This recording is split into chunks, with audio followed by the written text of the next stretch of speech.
Hello, parents. Back to school season is upon us, whether we are ready for it or not. But I suspect that many of you out there may be ready to get your child into a regular schedule, or as regular as it can be in this crazy time. And maybe your children are ready to start seeing their friends again.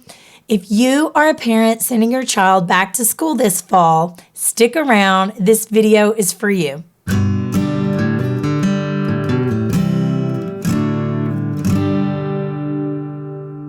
Well, here we are in a place that none of us would have ever imagined that we would be.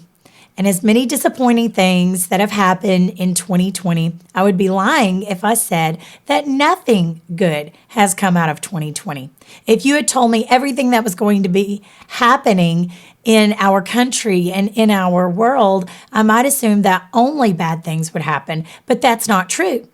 There were some things that I had not seen coming that were very good things, such as people spending more time with their family, people spending more time outdoors, hiking, kids learning how to ride their bikes.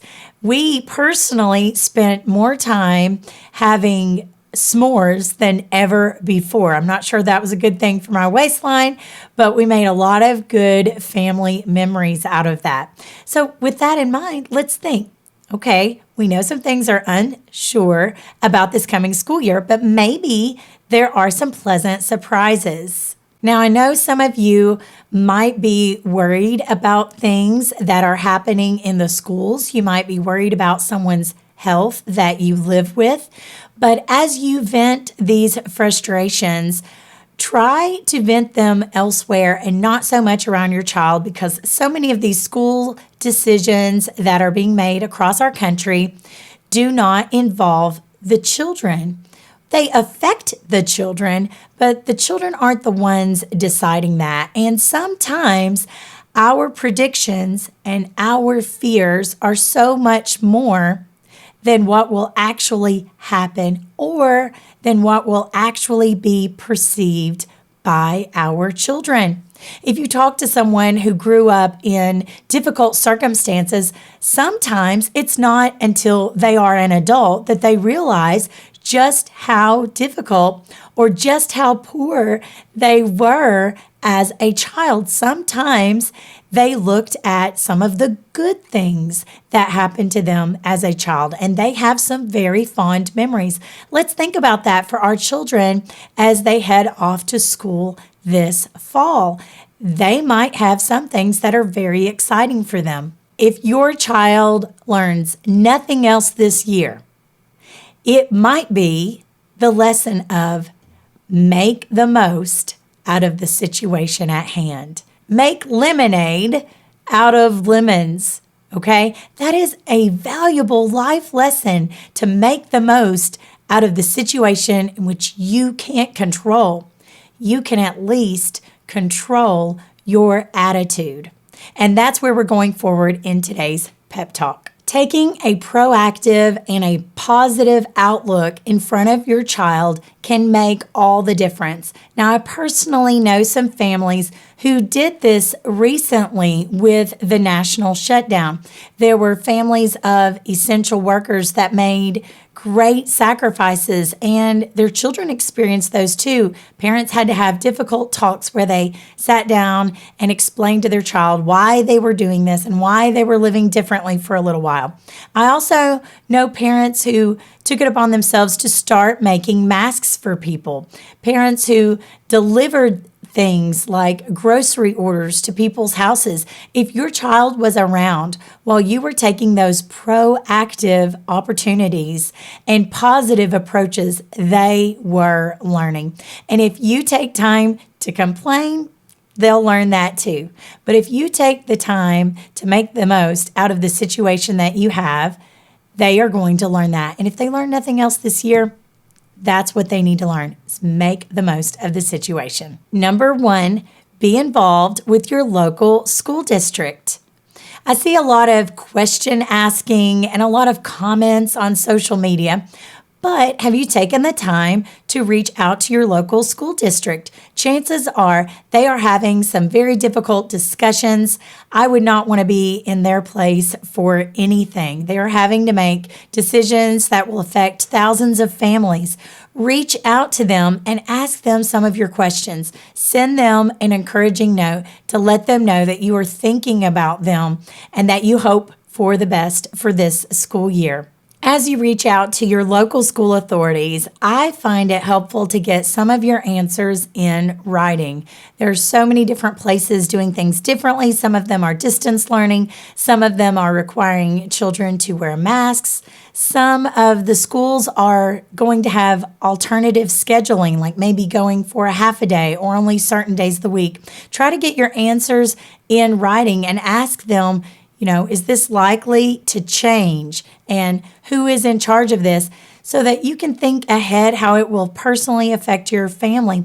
Maybe you have a child with special needs and there are certain concerns that you think of, but maybe your local school authorities may not have thought of yet. And I'm sure they would appreciate a little bit of input if it's done in a positive, caring way.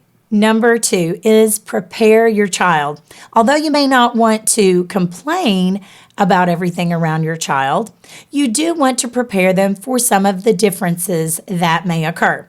Now, if it's their first time going to school, you would be surprised. They may not realize how much is different. But I was talking to a 7-year-old just the other day, and she kept talking about her class at school. So she was talking about her class from the last school year that had just ended so abruptly. It was clear that she had not had the proper amount of closure. To her, it seemed that she would have the same teacher this year and the same classmates with her. So you might want to talk about that with your child and explain to them, we are starting a new school year. If you think that your school will require your child to have a particular dress code, like wearing a mask, you might want to find out those answers from your local school district as to what kind of a mask. Will there be a specific dress code? Can they be a certain color, or do you need to order them from a certain place? And practice with your child wearing that for a short time. Now, this is something very controversial, and I'm not saying you shouldn't express your opinion to your local authorities. Yes, go ahead and do that. But also prepare your child to make the most out of a situation. We don't know how they will handle things as we get into this school year, but we do know that we can show respect and have a positive outlook. As I think about schools that might require masks, there are a couple of things that come to mind. And that is not only giving my child a little bit of practice wearing one. My own children have not had to wear one very long, maybe if we took a quick trip into the grocery store. But not only practice wearing one, but also practicing things like you don't share them with a friend. That's not being kind. That's not being smart because of germs. And I also think that it would be handy to have an extra one in your child's backpack, maybe in a Ziploc bag in case something ever happens and they forget one. These are all things that my teacher mind is working through. I don't know how the schools will handle that, but it's something you might want to think about as you are preparing your child. And feel free to ask these questions to your local school district or your child's teacher when you find out who that will be. So we've all heard the term social distancing until we're really, frankly, sick of it. And we know that young children don't really have an understanding of how far is a foot, how far is 6 feet. And we may not be able to get this perfectly, but we do know that when you're not right up in someone's face, it's going to be a better situation. So one idea that you might try is to just have your child hold their arms out all around them and just tell them, we want to try to keep people a certain distance away from ourselves. We don't want to be right up in someone's face when we're talking. It doesn't mean that your friend is a nasty person, but this is something that your teacher may ask you to do. She may ask you to line up on a piece of tape. She may ask that you stay in your desk a certain amount of time. These are things that you might want to explain to your child. And also with a disclaimer that you don't know exactly what it will be like, but that will be part of the fun of discovering just what school will be like this year. The next thing I would ask that you think of is to consider the teachers. We haven't heard much from our teachers this summer. I hope that they took some time for themselves, but the teachers haven't been behind much of the decision making as we go forward into the fall. Think about your teachers. You know, every year the teachers are sure to remind the children about using the hand sanitizer, washing their hands. They might teach them little songs to sing and teach them the proper hand washing technique. Every year, teachers are concerned with reducing the germs in their classroom.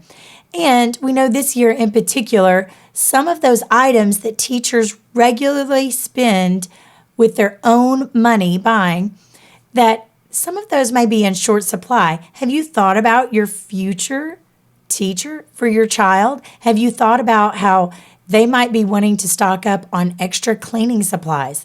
Or maybe you have something in mind. Maybe it has less chemicals, but it will still do the job cleaning.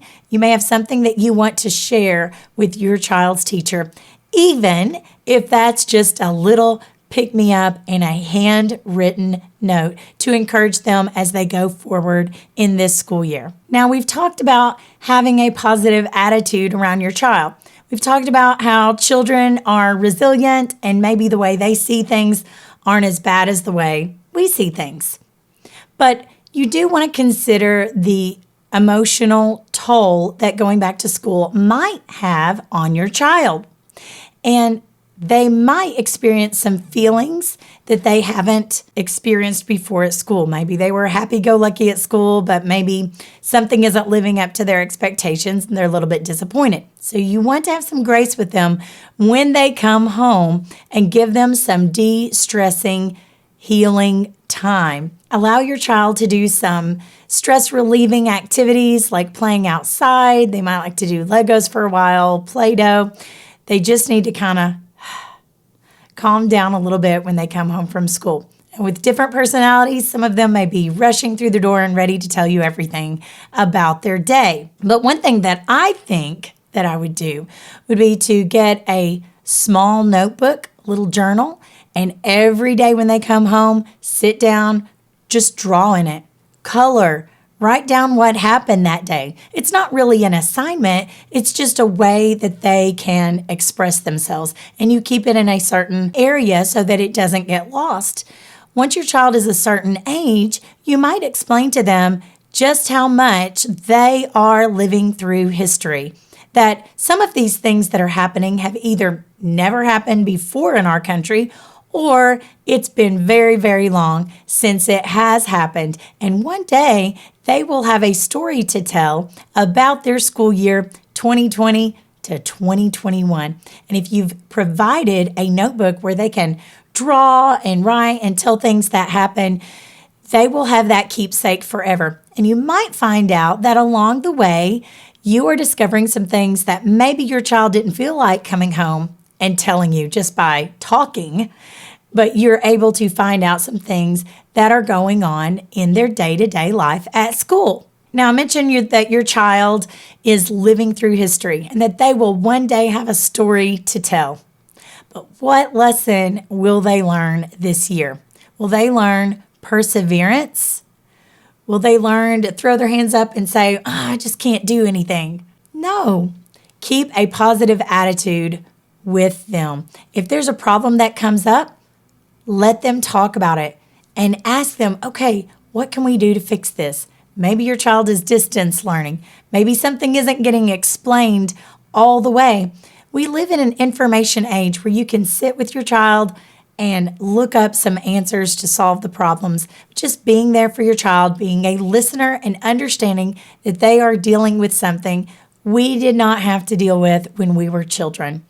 If your child comes out of this with a positive attitude and a proactive attitude and an attitude of perseverance, that is really, really valuable for the rest of their life. I wish you the best of luck, parents, and remember, you are your child's most influential teacher.